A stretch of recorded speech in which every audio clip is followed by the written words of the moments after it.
As Sunnah trust, সুন্নাতে উদ্ভাসিত জীবনের জন্য। এরপরে কর্ম যেমন সুন্নত, বর্জনও সুন্নত। কিভাবে এটাও আমরা আনছি, আপনারা বিস্তারিত বলবেন। এখানে একটা জিনিস শুধু আমরা ক্লিয়ার করব এই অধ্যায়ে, সেটা হলো রাসূলুল্লাহ সাল্লাল্লাহু আলাইহি ওয়াসাল্লাম যে কাজ যেভাবে করেছেন, যতটুকু করেছেন, যে গুরুত্ব দিয়ে করেছেন, সেই কাজ সেইভাবে ততটুকু সেই গুরুত্ব দিয়ে করাই সুন্নত। সুন্নতের ব্যতিক্রম যেটুকু করব সেটা হলো সুন্নতের খেলাফ বা খেলাফে সুন্নত। সুন্নতের ব্যতিক্রম করলেই কিন্তু বেদাত হয় না। নবীজি করেননি তাই বেদাত, কথাটা ঠিক না। রাসূলুল্লাহ সাল্লাল্লাহু আলাইহি ওয়াসাল্লাম করেননি তাই কাজেই ওটা সুন্নতের খেলাফ।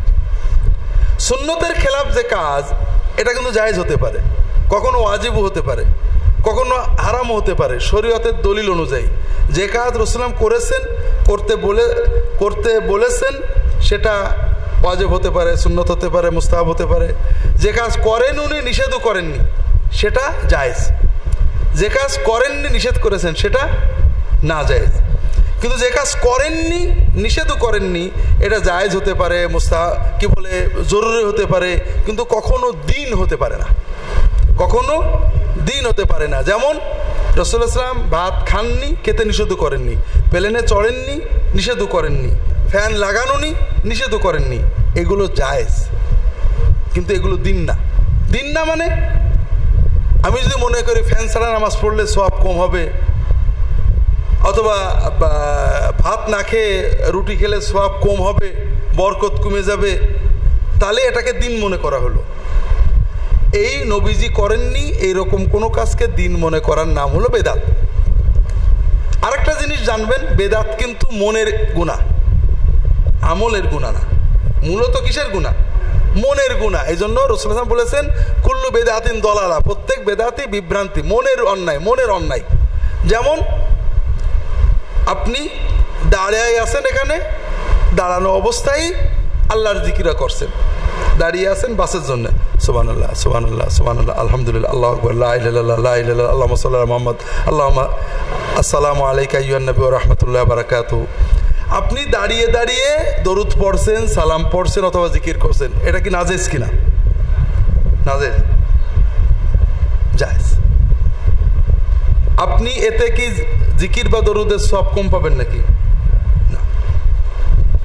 আপনি বসে বসে জিকির করছিলেন, হাত পা ধরে গেছে, দাঁড়িয়ে পড়লেন, দাঁড়িয়েও জিকির করছেন, নাজেজ কিনা?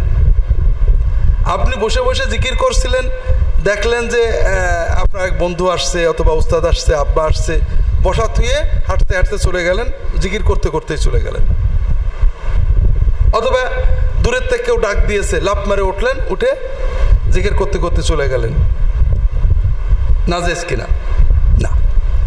কিন্তু আপনি বসেছিলেন, কথাবার্তা গল্প করছিলেন, আপনি নিয়ত করলেন আল্লাহ জিকির করবেন। আপনি চিন্তা করলেন বসে আল্লাহ জিকির করলে বরকত কম হবে, সওয়াব কম হবে, দাঁড়িয়ে জিকির করলে সওয়াব বেশি হবে। আপনি বসা থেকে জিকিরের জন্য দাঁড়ালেন। কি জন্য দাঁড়ালেন? দাঁড়ানো কাজটাকে আপনি জিকির নামক ইবাদতের একটা অংশ মনে করলেন। দাঁড়ালে সওয়াব বেশি হবে মনে করলেন, বসলে সওয়াব কম হবে মনে করলেন। এটা কি হলো? এইটা বেদাত। কাজে আমি বলতে পারি না দাঁড়িয়ে জিকির করা বেদাত। দাঁড়ানোটাকে জিকির নামক ইবাদতের অংশ মনে করা, যেটা রাসূলুল্লাহ বলেননি। রাসূলুল্লাহ বসে দাঁড়িয়ে শুয়ে সব অবস্থায় জিকির করেছেন, দাঁড়ানো বসা শোয়ার জন্য কোনো সওয়াব দেননি, বরং বসে জিকিরটাই তার সুন্নত। তবে দাঁড়িয়ে শুয়েও জিকির করা যাবে, জিকিরের সওয়াব হবে। কিন্তু কেউ যদি দাঁড়ানোটাকে জিকির নামক ইবাদতের অংশ মনে করে, তাহলে সেটা বেদাত হয়ে যাবে। তাহলে বেদাতটা মূলত মনের ইবাদত। আর মূলত সকল বেদাত, অধিকাংশ বেদাতই মূলত জায়েজ। নাজেজ বেদাত কম, নাজেজ বেদাত কিছু আছে, লম্বা হয়ে যাচ্ছে, বেশি বলতে পারবো না।